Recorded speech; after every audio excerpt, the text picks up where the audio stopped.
HALOT XE camera installation. Open the cover to make the video clearer. Find a platform of suitable height.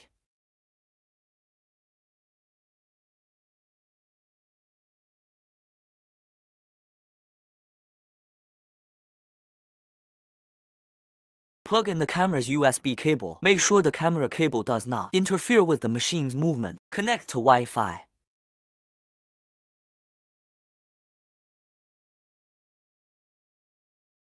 Bind the printer to Creality Cloud. Select your region. Enable time-lapse photography. Enable the camera monitoring feature. Turn off the door security reminder. Open the Creality Cloud app. Go to Workbench. Locate your machine. Open the camera view. Adjust the camera angle.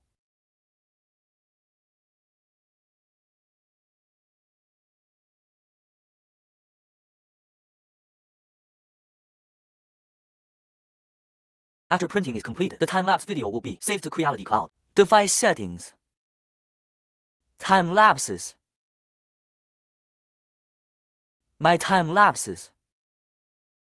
Click Save to album.